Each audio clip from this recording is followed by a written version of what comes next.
Voilà, bon, il nous revient donc de clôturer cette journée riche. Alors, je ne sais pas si vous êtes là depuis ce matin, mais on a dit énormément de choses. Et en fait, Hélène, je pense que cette labellisation de quartier bas carbone, moi, tu vas nous expliquer en quoi ça consiste, mais ça agrège tout ce qu'on a dit depuis ce matin, finalement. Oui, je crois bien, oui, effectivement. Puisque avec une approche quartier, on change d'échelle et on intègre effectivement toutes ces questions de mobilité, toutes ces questions d'usage, toutes ces questions de fabrique de la ville. Et je pense que c'est l'enjeu d'en parler pour cette table ronde-là. Donc, on peut lancer le... Voilà, c'est ça. Alors, je démarre. Donc, vas-y, donc, en quoi consiste cette labellisation, cette nouvelle labellisation, en fait? Oui, absolument. Peut-être, je ne sais pas si les gens qui sont là connaissent BBCA, mais juste en préambule, hein, BBCA, c'est l'Association pour le développement du bâtiment bas carbone. Ça fait 10 ans, presque 10 ans, l'année prochaine, que l'on travaille sur la décarbonation de l'immobilier. Donc, on avait la mobilité juste avant, là, c'est l'immobilier. Et on est une association de maîtres d'ouvrage et de maîtres d'œuvre, donc 130 aujourd'hui, qui est reconnue d'intérêt général. Donc, notre sujet, c'est de dire qu'il faut prendre l'intégralité du cycle de vie des actifs immobiliers pour les mesurer et maîtriser ces émissions et en fait les réduire. Après avoir travaillé sur le bâtiment, sur lequel on a développé plusieurs méthodes. Aujourd'hui, on a 4,6 millions de mètres carrés qui sont engagés ou qui ont déjà obtenu un label BBCA bâtiment. Eh bien, on s'est attaché à la question du quartier. Et on a donc lancé une méthode de mesure du carbone à l'échelle du quartier, lancée en 2022. Et donc aujourd'hui, là, je suis avec les 4 premiers labellisés de cette méthode. Donc, on l'a développée avec notamment, il faut en parler, donc Urbanera, Bouygues Immobilier, avec également BNP Paribas Real Estate et puis CSTB et Elliott. Et donc, en fait, la problématique, elle a consisté à traiter un double enjeu. C'est-à-dire qu'un quartier, en fait, c'est une composante de plein de choses. Il y a évidemment des bâtiments. Et donc, c'est un premier axe en fait d'aménagement, mais sur le côté aménagement, la fabrique de la ville, eh bien, on va dépasser le bâtiment parce qu'il y a l'espace public, il y a l'énergie, il y a tout ce qui est mobilité. Ce volet aménagement, dans le bilan carbone d'un quartier, les experts avec lesquels on a travaillé, CSTB Elliott, l'estiment à 40% des émissions carbone d'un quartier. Et puis, il y a le volet usage, en fait, sur lequel en fait, les fabricants de la ville ont aussi une responsabilité, c'est comment ils vont offrir un cadre de vie décarboné pour les usagers. Et en fait, cet usage, c'est à peu près 60% des émissions carbone du quartier sur l'alimentation, les services, les logements et tout. Voilà, donc c'est ça notre sujet. Et le label BBCA Quartier, eh bien, c'est une méthode de mesure comparable en fait, de l'empreinte carbone d'un quartier sur l'intégralité de ce périmètre. Et donc, c'est une méthode qui va en plus offrir des objectifs quantitatifs de mesure pour réduire ces émissions carbone sur les différents leviers de ces composantes en ayant une approche sur l'intégralité du cycle de vie de l'opération. Et on arrive à définir une empreinte carbone du quartier ou comment ça... Absolument, on arrive à définir une empreinte carbone du quartier qui va se décomposer sur le volet bâtiment, sur le volet énergie, sur le volet empreinte habitant, notamment sur différentes composantes pour effectivement ça, c'est vraiment faire un agrégat. novateur, l'empreinte habitant. Exactement. Donc ce label, eh bien, il permet de mettre en valeur les quartiers à l'empreinte carbone exemplaire. Il est aujourd'hui en fait accessible à partir de 2 hectares pour des projets en fait en renouvellement urbain mixte sous réserve qui soit en fait en termes d'usage mixte, c'est-à-dire qu'on n'est pas mono-usage mais vraiment dans une mixité d'usage. Et donc eh bien il est délivré en 4 phases en fait et délivré à la ménagère ou à la collectivité. Et il suit en fait le temps long en fait, du quartier. On peut obtenir le label de manière un peu optionnelle au moment où il y a une programmation par la collectivité. C'est la phase objectif. Ensuite, la phase conception, où là on commence vraiment à définir des lots. Spécification, où on va aller vraiment dans les mesures des éléments. Et jusqu'à la réalisation qui se fera par tranche tous les 50 000 m². Donc on a vraiment... cette méthode et ce label, c'est censé être une boussole, en fait, pour mesurer, maîtriser et réduire sur les différents leviers qui vont compter dans la fabrication de la ville, et puis communiquer sur l'exemplarité. Et je pense que l'objectif, c'est justement de laisser la parole à ces premiers aménageurs qui font la preuve effectivement que c'est possible et qui, je l'espère, vont inspirer grandement. Oui, parce qu'en plus, la particularité, c'est que cette première édition ces premiers quartiers labellisés en France sont tous en Île-de-France. Exactement. Parce que la région est assez novatrice et précurseur sur ces secteurs, en fait. Absolument. Parce que c'est des projets engagés depuis un moment. Oui, c'est ça. Et puis aussi, il faut dire que nos partenaires ont été aussi pionniers sur l'échelle du bâtiment. Et donc, on est ravis de les retrouver à l'échelle maintenant du quartier, puisqu'ils maîtrisent cette échelle. Et donc, c'est pas non plus... c'est tout à fait normal, effectivement, que ceux qui se sont exercés sur l'échelle du bâtiment soient les premiers à sortir au niveau de l'échelle du quartier. Voilà. Merci Hélène. Donc, Julie Genesti, on va commencer avec vous. Donc, l'idée, c'est d'évoquer les projets, alors qu'ils sont tous détaillés dans notre hebdomadaire paru cette semaine. Là, on va mettre en avant donc, une description rapide du projet et de ses ambitions, mais surtout les caractéristiques qui a valu aux différents projets de décrocher cette labellisation. Ça marche. Je vais vous présenter rapidement l'opération Saint-Vincent-de-Paul. Donc, moi, je suis Julie Genesti. Je travaille pour Paris Métropole Aménagement. On est un aménageur de la ville de Paris et de la métropole du Grand Paris. Et on réalise pour le compte des collectivités des opérations d'aménagement ou des études préopérationnelles.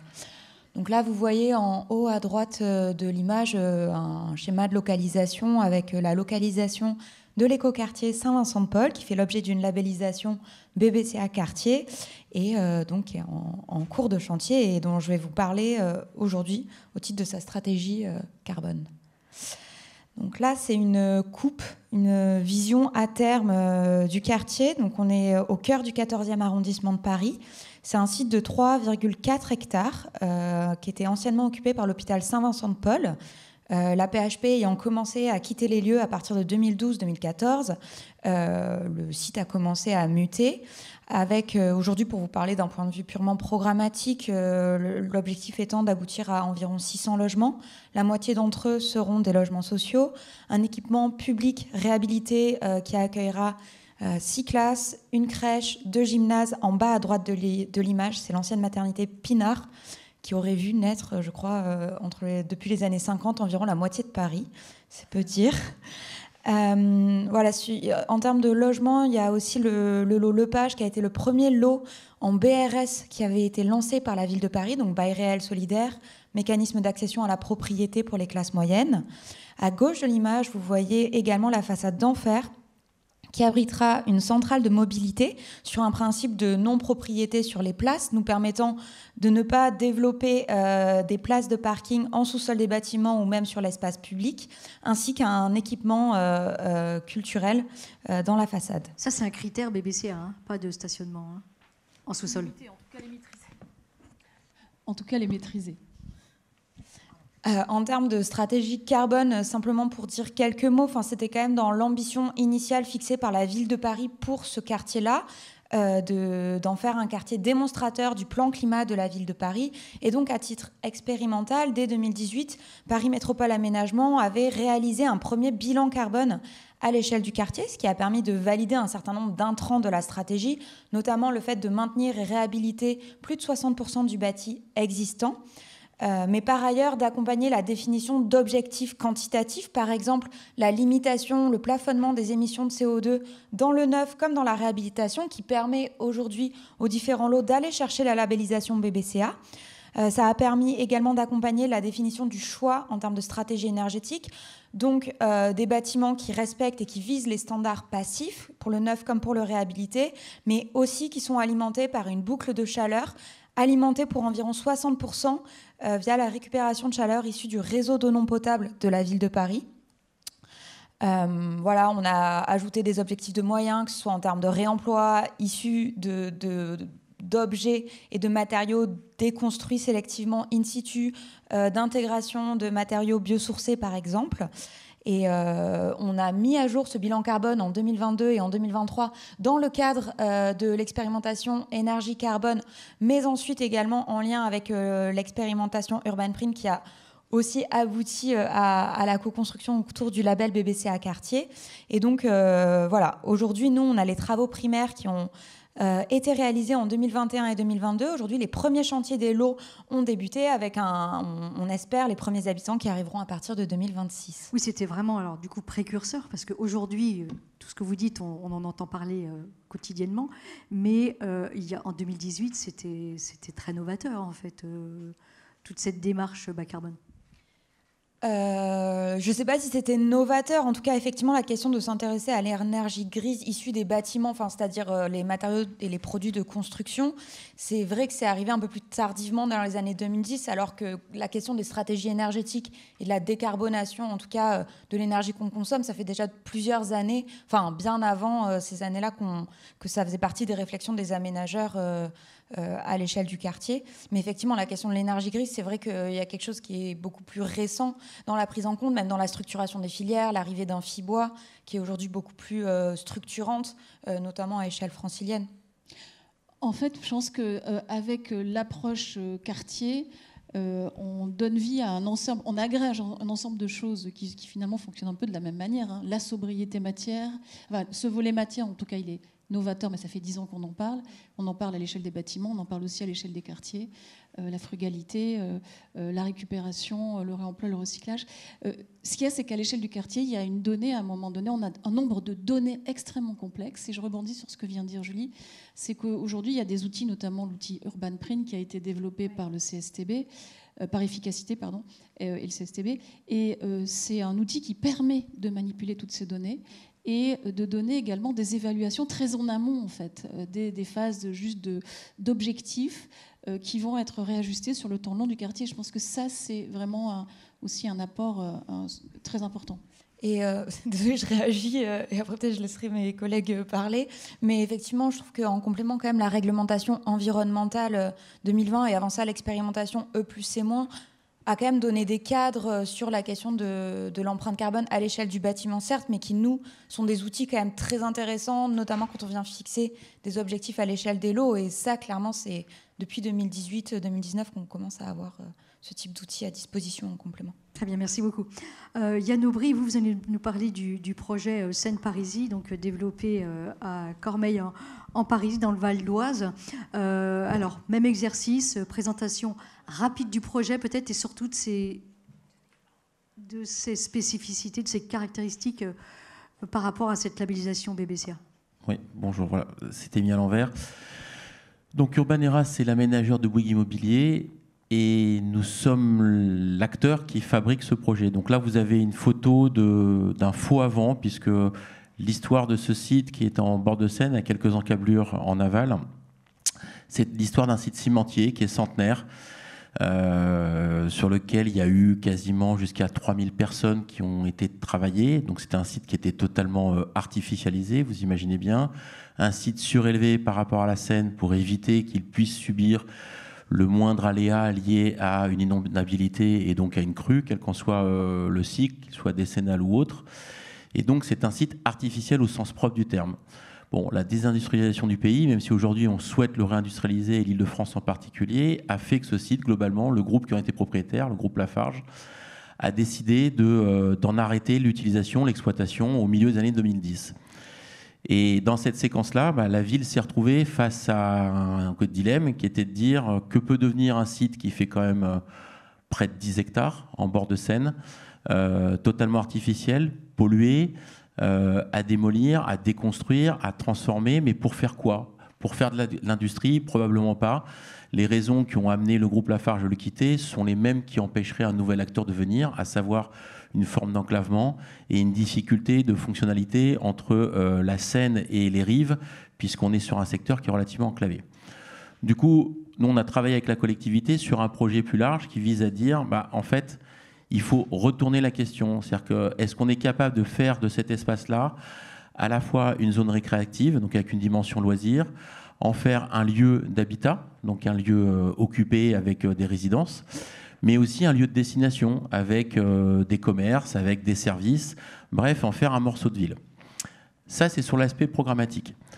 La question qui était derrière nous, c'était celle de comment finalement on va arriver à faire cela sans avoir une empreinte carbone inquiétante, pour ne pas dire problématique. Encore une fois, un peu près de 10 hectares totalement artificialisés. Le fait de le désartificialiser, même si c'est bon pour la planète, puisque c'est bon pour la biodiversité, ça a un coût initial qui est, par définition, il faut casser tout ça. Et pour casser, c'est excessivement énergétivore, donc consommateur de carbone. Une des manières de travailler cette question, ça a été de réfléchir à un plan visant à faire en sorte que l'ensemble des terres excavées, elles ne partent pas déjà par camion, mais qu'on utilise la Seine, on revient un peu aux fondamentaux, et que tout ça fonctionne par exploitation des barges. Donc les terres excavées, il y en a eu quand même quelques centaines de milliers de mètres cubes sur ce secteur, sont parties de cette manière. Les déconstructions, elles, c'est pareil, elles ne sont pas parties ailleurs. On a fait en sorte de les traiter sur place, de concasser tout ça et d'en faire, si on part un peu dans notre jargon, du fond de forme pour les plateformes, soit des bâtiments, soit des chaussées. Je vous interromps une seconde. Ça compte aussi pour la labellisation ? Oui, absolument, absolument, effectivement. On est dans une logique effectivement, de réemploi ou de recyclage de la matière. Plutôt que de la mettre à la benne, on la réutilise. Donc la première action, finalement, c'est utiliser la ressource existante sur place, éviter de déplacer ce qui n'a pas besoin d'être déplacé, et ça, c'est déjà quand même un premier point. Le deuxième, je ne vais pas reprendre ce que disait ma collègue de gauche, mais en tant qu'aménageur, on est prescripteur sur l'ensemble des éléments et les ambitions sur les bâtiments, donc ce qui va concerner les fiches de l'eau des immeubles à venir, quels qu'en soient les usages. Donc là, je ne vais pas redévelopper parce que je vois que le temps tourne. Mais le troisième point sur lequel nous, on s'est attaché très fortement, et c'est là-dessus qu'on a, j'ai envie de dire, dérivé de l'analyse UrbaPrint vers une autre calculette qu'on a travaillé avec Elliott et Carbone 4, c'était sur le côté fonctionnalité du quartier. C'est-à-dire que moi, je pense qu'aujourd'hui, nos métiers ont une certaine maturité sur la maîtrise de l'empreinte de ce que nous réalisons en tant que constructeur, que ce soit aménageur, promoteur ou investisseur. La problématique de l'accompagnement de l'usage, c'est-à-dire des gens qui vont profiter de ces espaces-là, que ce soit des passants, que ce soit des habitants, que ce soit des salariés, que ce soit des consommateurs, des restaurants, des commerces et autres, ça, la manière dont ils vont consommer, la manière dont ils vont se déplacer, la manière dont ils vont venir là, la façon dont ils vont vivre ces quartiers, tout ça, c'est, enfin, on le voit bien sur l'empreinte carbone, c'est une part très importante de notre empreinte à tous. Vous savez que dans l'empreinte carbone des Français, qui aujourd'hui se baladent à peu près à 10 tonnes de CO2 an, ces aspects-là pèsent pour plus de la moitié. Donc on peut faire tous les efforts du monde, et il faut les faire sur les aspects conception, construction. Si je prends une image, alors qui n'est pas du tout développement durable, mais c'est comme si vous livriez une voiture de course à quelqu'un qui n'a jamais passé de cours de pilotage. A priori, au bout de 100 mètres, il va prendre un mur ou une barrière, mais enfin, il ne va pas aller très loin. Bon, bah, ces outils-là, qui sont des outils, ils sont au service des gens. Si les gens n'ont pas conscience de tout ça, s'ils ne le pratiquent pas, ça ne marche pas. Et après, il faut leur amener tous les éléments. Ça, c'est le fameux débat sur la ville du quart d'heure, dont j'ai entendu parler dans d'autres tables rondes. On ne peut pas penser que les gens vont décarboner leur empreinte et donc décarboner l'empreinte du quartier si, en même temps qu'on va leur demander de travailler ou d'habiter un endroit, il n'y a pas toutes les fonctionnalités autour qui sont acceptables et faisables dans des mobilités plus réduites, à pied ou en vélo. C'est un tout. Vraiment. C'est un tout. Merci beaucoup. Je suis désolée, on avance, mais on pourra peut-être engager plus la discussion. Ensuite, Thomas Diège, donc vous êtes chargé d'opération sur le projet Piton du Vernois. Donc, même exercice, s'il vous plaît. Donc, vous m'entendez ? Bonjour à toutes et tous. Je veux bien me libérer, s'il vous plaît. Merci.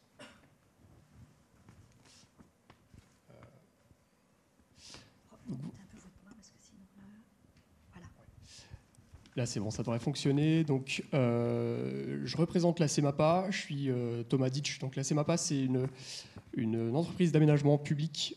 Donc, on travaille pour le compte de la ville de Paris. Moi, j'interviens au quotidien sur la ZAC Piton du Vernois, qui se situe dans le 20e arrondissement de Paris.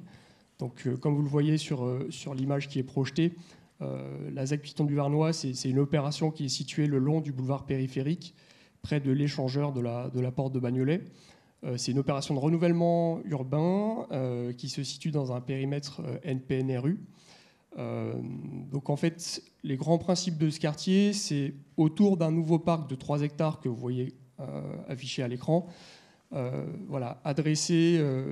créer un quartier qui soit avec des usages plurifonctionnels. Aujourd'hui, c'est uniquement un quartier monofonctionnel tourné vers l'habitat social. Le but, c'est d'essayer de diversifier un petit peu cette offre.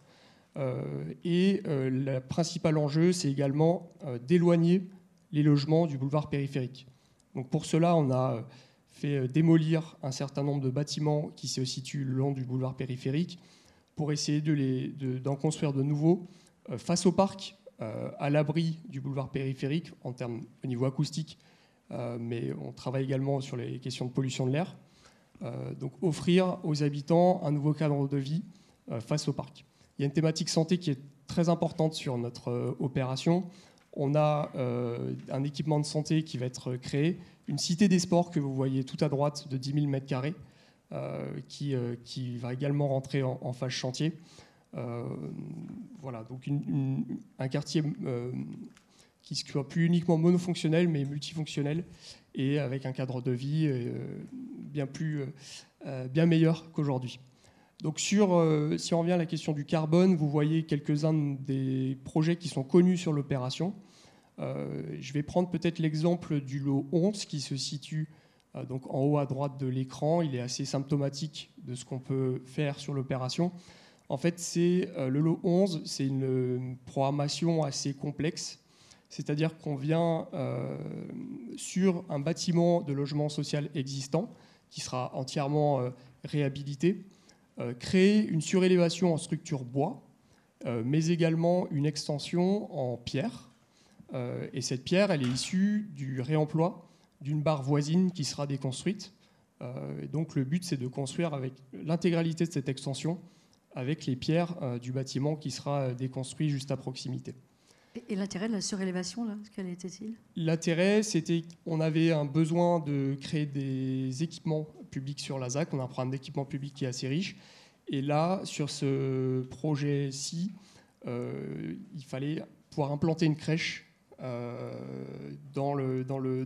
sur ce lot-là, parce que c'est un lot qui est situé en cœur de quartier, à proximité des transports en commun, donc un positionnement assez stratégique pour pouvoir implanter cet équipement. Et donc, c'est une crèche, c'est assez particulier, mais ça existe déjà dans Paris, qui est en étage, en fait, dans les 2 derniers étages. Bah oui, donc ça aussi, c'est rentre dans les critères. C'est effectivement, c'est-à-dire public en surélévation. Absolument. Et donc, en fait, le bois, en tout cas, permet par sa légèreté ce genre de surélévation. Et donc, ça évite, effectivement, on transforme le bâtiment plutôt que de le démolir pour refaire du neuf qui, là, serait très émetteur en carbone. Voilà, il a quand même fallu pouvoir démolir un certain nombre de bâtiments dans le quartier pour pouvoir l'ouvrir. C'était une histoire de morphologie urbaine, essayer d'aérer ce quartier et créer des passerelles à la fois vers Paris à l'ouest, mais également vers Bagnolet à l'est. Donc, comment on calcule le bilan en fait, entre ce qu'on déconstruit et ce qu'on reconstruit Avec des tableurs. Non, mais c'est plus, on est plus pénalisé quand on déconstruit et qu'on construit. Comment ça ? On est plus pénalisé quand on construit, en fait, que quand on déconstruit, que quand on rénove, en fait. Ça, c'est sûr.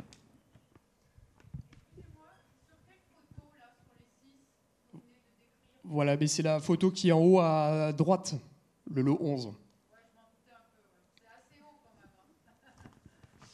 On vient surélever de 2 niveaux. Voilà. Et je souhaitais également vous... On est sur du R+7,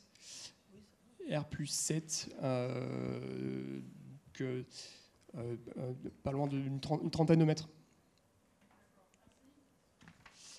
Et puis également, je souhaitais mettre l'accent très rapidement sur le lot 12 qui se situe cette fois-ci en bas à droite de l'écran, qui est un bâtiment assez emblématique du futur quartier. Donc, je vous parlais de quartier santé. Donc c'est un équipement de 10 000 m² uniquement dédié à l'activité sportive, avec des façades ossature bois, une isolation en laine de bois également. Donc un bâtiment très performant en termes de matériaux utilisés, et puis assez original dans sa programmation. Qui a été construit en hors site ou pas, enfin en partie ou pas? Non, c'est un assemblage de modules ou pas celui-ci? Non, pas spécialement. Pas celui-ci. Ok, très bien. Voilà. Et puis, une dernière slide. Vous parliez, Madame Genois, de porter des ambitions au niveau global tant sur les bâtiments que sur les espaces publics.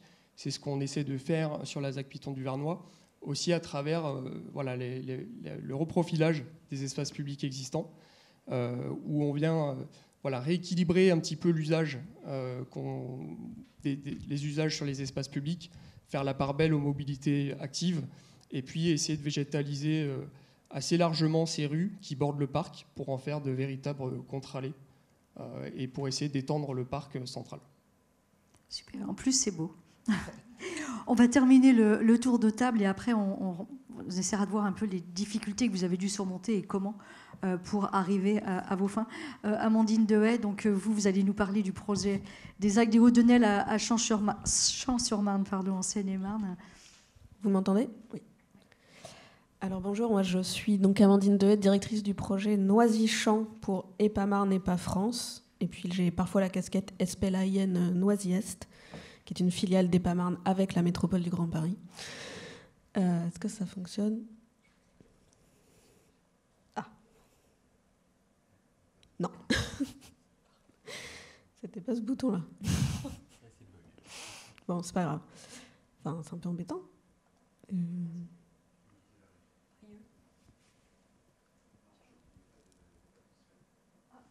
Ah bah je les avais envoyés pourtant. Bon. Alors ça va être un peu dur sans slide, mais sans photo. C'est pas grave. Donc on est sur une gare du Grand Paris Express, qui est la gare Noisy-Champs, qui va accueillir la ligne 15 Sud et la ligne 16 du Grand Paris Express. Donc on est à la limite entre Champs et Noisy-le-Grand, entre Champs-sur-Marne. Donc la ZAC des Hauts-de-Nesle, c'est une opération d'intérêt national sur une vingtaine d'hectares et qui en fait vise à requalifier notamment le délaissé de l'ex-A103.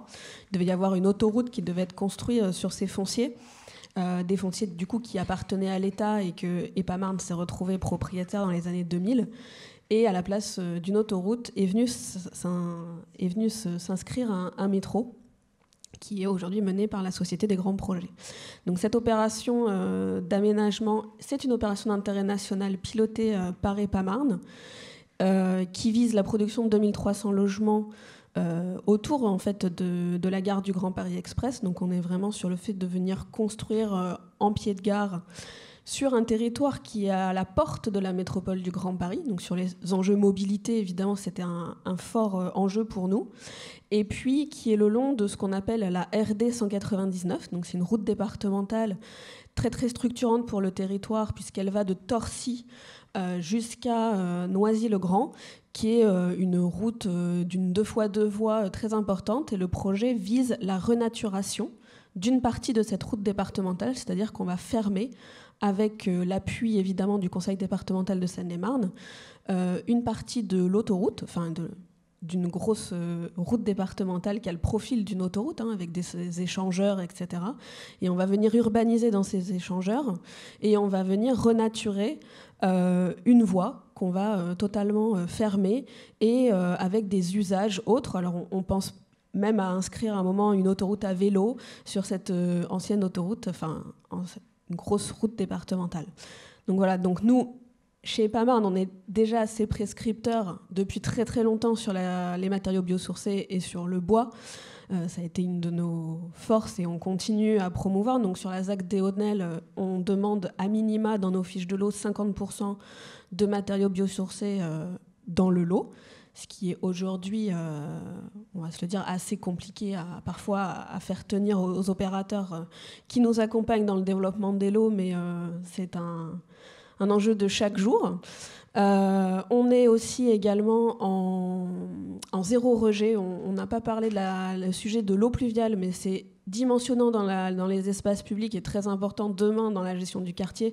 Sur cette ZAC, nous, on est en zéro rejet jusqu'à la centenale. Ça veut dire que tout ce qu'on a pu concevoir dans le quartier, notamment sur les espaces publics, mais aussi pour les futurs preneurs de l'eau, on rejettera dans le réseau qu'après une occurrence centennale de pluie. Donc une occurrence centennale, évidemment, ça n'arrive pas tous les jours, même si aujourd'hui on est confronté à ce sujet de plus en plus, mais en tout cas on a dimensionné ce qu'on appelle des jardins de pluie qui seront, quand il ne pleut pas, pourront être utilisés par les habitants, etc. Et puis quand il pleuvra beaucoup, du coup se rempliront, etc. Avec tout un système de tampons, etc.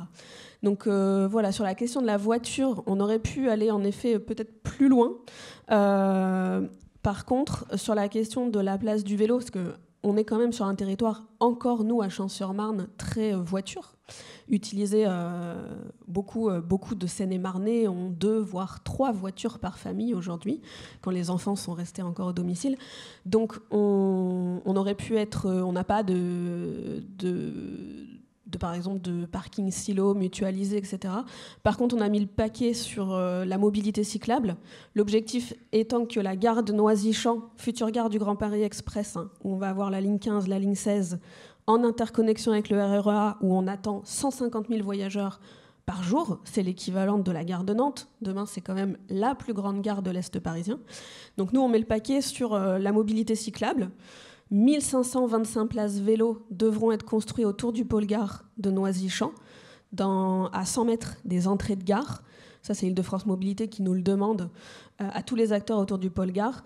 Et donc, on va construire des parkings à vélo XXL, on va dire, en bois, voilà, donc, qui sont prévus dans le programme des équipements de la ZAC, avec une piste cyclable évidemment très importante, 4 mètres de large, puisqu'on accueille le vélo Île-de-France, le réseau Île-de-France développé par la région. Donc on fait partie de la ligne V9 qui ira jusqu'au Val d'Europe et jusqu'à Disney. Merci beaucoup. Donc gardez le micro parce que donc on va refaire un tour de table, si vous voulez bien, pour évoquer ces difficultés auxquelles vous avez pu être confrontés pour tenir vos ambitions et comment vous les avez surmontées.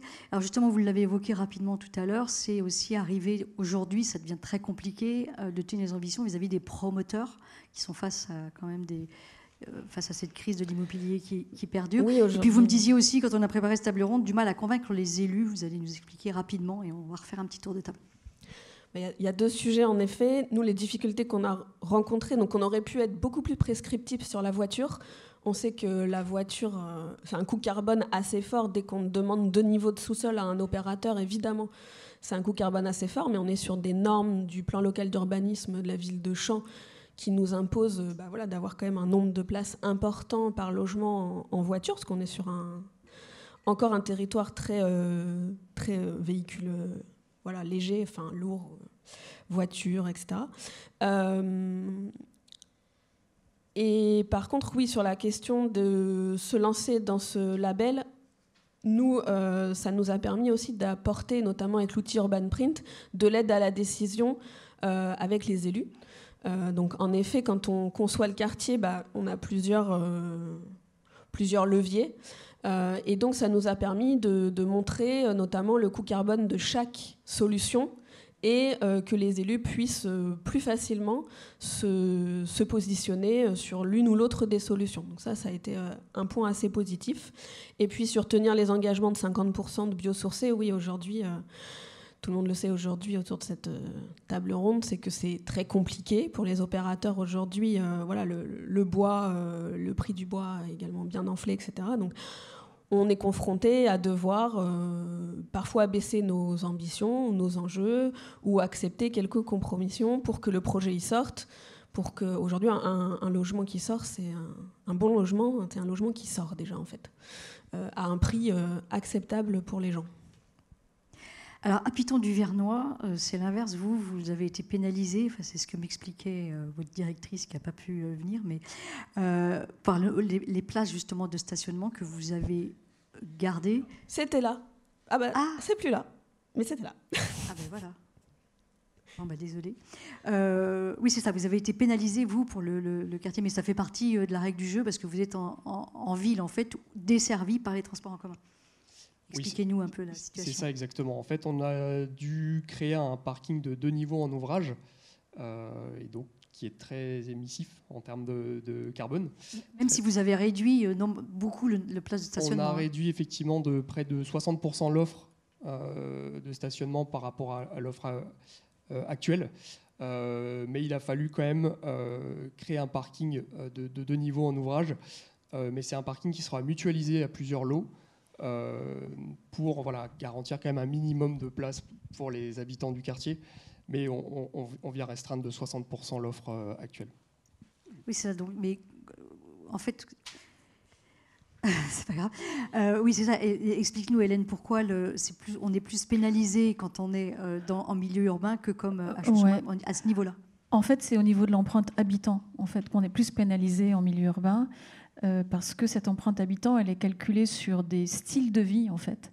Et il se trouve que les styles de vie, effectivement, par exemple de Paris, sont beaucoup plus émetteurs. Le français moyen, Yann le citait tout à l'heure, c'est à peu près 10 tonnes d'équivalent CO2 par habitant par an. Mais on va avoir des différences en fait d'une zone à l'autre, et donc effectivement les zones urbaines sont plus pénalisées parce que les émissions carbone des urbains sont plus fortes en fait que les émissions carbone en zone plus rurale. Et donc ce qui est intéressant, c'est que dès qu'on mesure, on est capable effectivement de comparer, on est capable d'avoir d'être vraiment éveillé sur l'impact carbone de chaque choix qu'on va pouvoir faire. Et le label, il est étalonné de manière à ce que si on a une pénalité sur un point, il y a quand même des prérequis minimum sur chacun des critères pour obtenir le label, c'est-à-dire qu'on a effectivement sur les émissions carbone liées au bâtiment, il y a un prérequis maximum d'émissions carbone, également sur l'énergie, également sur l'empreinte habitant. Mais après, on va pouvoir gagner des points dès que ces prérequis sont avérés, en compensant sur d'autres choses en fait. Voilà. Yann Aubry, quelles sont les difficultés ou des ambitions sur lesquelles vous avez dû peut-être revenir un peu en arrière ? Alors, avant les difficultés, juste revenir sur un point de départ. Lorsqu'on a commencé à travailler sur ce projet avec la collectivité, le PLU de l'époque, donc PLU 2015-16 à peu près, parce qu'on est en grande couronne, parce que effectivement, comme chez vous, on est quand même dans un domaine où même si globalement il y a une déprise de la voiture, le point de départ est quand même pas du tout le même que quand on est en Paris intramuros. Le PLU de l'époque disait 2 places de stationnement par logement et 1 place supplémentaire si le logement faisait plus de 90 mètres carrés. On partait de loin.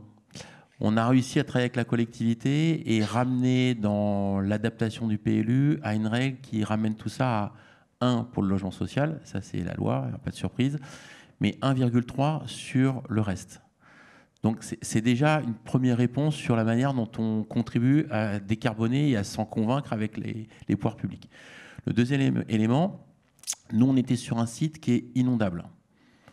Donc construire en infrastructure, alors c'est bon pour le bilan carbone, on n'avait pas le droit, mais ce n'était pas possible pour des raisons purement d'autorisation liées aux capacités d'intervention, notamment des services de pompiers. Donc on a dû travailler autrement. On ne pouvait pas construire en superstructure pour 2 raisons. L'espace était quand même assez contraint, donc il n'y avait pas beaucoup de disponibilité. Et 2, on est sur un territoire, encore une fois, de grande couronne, où l'acceptabilité du fait de ne pas avoir sa voiture au pied du logement est quelque chose qui n'est pas complètement ancré. On n'est pas habitué à tourner un quart d'heure pour trouver une place comme dans l'hypercentre. Donc, pour ces 2 raisons, on a pris le parti de trouver une solution globalement dans les bâtiments. La réponse, mécaniquement, ça a été de gérer le stationnement plutôt sur un semi-rez-de-chaussée, entre sol sur sol, selon la topographie. Ce qui a permis aussi de régler une des questions compliquées qu'on a souvent dans les opérations neuves. Enfin, on l'a tous vu dans un immeuble neuf, 9 fois sur 10, l'habitation à rez-de-chaussée, lorsqu'elle est en raie de rue, elle est assez peu riante. En général, les volets sont fermés et ce n'est pas le truc qui anime le plus la ville, la rue, qui donne de la vie. Bon, là, le fait de gérer le stationnement à rez-de-chaussée, il fallait le traiter architecturalement et d'avoir du coup ce qui était le rez-de-chaussée résidentiel en fait en R plus quelque chose, ça donnait aussi une capacité à avoir des rez-de-chaussée agréables à habiter. Donc voilà comment on a géré cette contrainte. Merci beaucoup. En fait, c'est vraiment du cas par cas. Il faut arriver à... Oui. Merci beaucoup. Julie Genesti, rapidement, Vous, quelles ont été les quelques contraintes ou difficultés que vous avez réussi à surmonter aussi? Je ne vais peut-être pas trop m'étendre, mais par exemple sur la question du réemploi, on voulait faire un supermarché du réemploi sur site en utilisant une partie de tous les objets qu'on avait déconstruits, en les stockant notamment dans le sous-sol du bâtiment Pinard. Mais les calendriers de projets ayant bougé énormément, on a été obligé finalement d'évacuer l'ensemble de ces éléments-là vers les plateformes franciliennes. Donc bon, c'est pas grave, mais clairement, on n'a pas réussi à faire notre supermarché du réemploi avec l'ensemble des maîtres d'ouvrage et des maîtrises d'œuvre qui pourraient venir s'approvisionner sur place.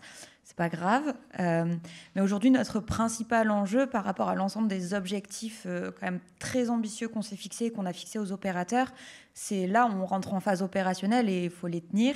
Il faut qu'on s'assure qu'ils soient tenus aussi dans le temps, même après livraison. Enfin, on sait que la phase de livraison et d'emménagement est vraiment une phase cruciale dans le fait de bien calibrer les dispositifs, notamment en termes de performance énergétique, d'usage des bâtiments, etc. Et donc nous, aujourd'hui, on s'est doté d'outils spécifiques là-dessus. Donc, d'une part, obliger les différents maîtres d'ouvrage à se doter de commissionnement, c'est-à-dire de plans et de personnes spécifiques dans leurs équipes de maîtrise d'œuvre qui viennent regarder comment fonctionnent les dispositifs et qui viennent les tester à livraison AT+1 et AT+2. Et nous, on vient vérifier ça car on a contractualisé avec eux dans les actes de vente et dans les promesses avant ça, les différents objectifs environnementaux qu'ils s'engagent à atteindre. Oui, donc c'est toute la durée de vie du projet, quoi. Hein, et jusqu'à sa phase d'usage, complètement. Et pour terminer là-dessus, aussi, nous, ce qu'on a trouvé par ailleurs dans cette expérimentation et de la labellisation BBCA et de cette démarche un peu de co-construction autour du label, c'est aussi, et quand même, souvent, ça manque aussi des espaces d'échange, notamment sur la question du carbone de l'aménagement général. Là, on parle pas mal du bâtiment, mais il y a beaucoup la question de l'espace public, où aujourd'hui, on commence à comptabiliser beaucoup plus finement l'impact carbone de nos travaux d'espace public, mais où la norme et le cadre réglementaire est beaucoup moins défini même pas défini, sur la question du carbone que dans le bâtiment, et où on a clairement besoin d'espaces d'échange pour pouvoir essayer de trouver aussi des solutions. Super, merci beaucoup. Le mot de la fin, Hélène, peut-être pour l'édition 2025, est-ce que déjà il y a des candidats, peut-être ailleurs aussi en France? Est-ce que ça monte en puissance là? Alors, en fait, déjà, on est ravis d'avoir, parce qu'en fait, mettre au point une méthode comme ça, avec des opérations pilotes, ça prend du temps. C'est-à-dire qu'on a pris quand même 1 an et demi avec l'équipe projet pour comprendre les bonnes pratiques à l'échelle des quartiers, définir cette mesure, définir aussi les seuils, les plafonds d'émissions à ne pas dépasser. Donc là, on est vraiment ravis d'avoir ces 4 premiers lauréats et j'espère vraiment qu'ils vont effectivement inspirer d'autres acteurs franciliens et puis aussi au niveau français, en région. On a déjà des contacts avec certains. Et écoutez, rendez-vous au prochain Salon de l'immobilier bas carbone 2025 pour fêter et célébrer les prochains, en fait. Et je l'espère encore, vous, peut-être sur d'autres opérations. Voilà. Donc merci en tout cas pour votre engagement. Et merci à vous, merci pour votre présence et jusqu'à la fin donc, de cette journée des assises. Merci beaucoup et bonne continuation.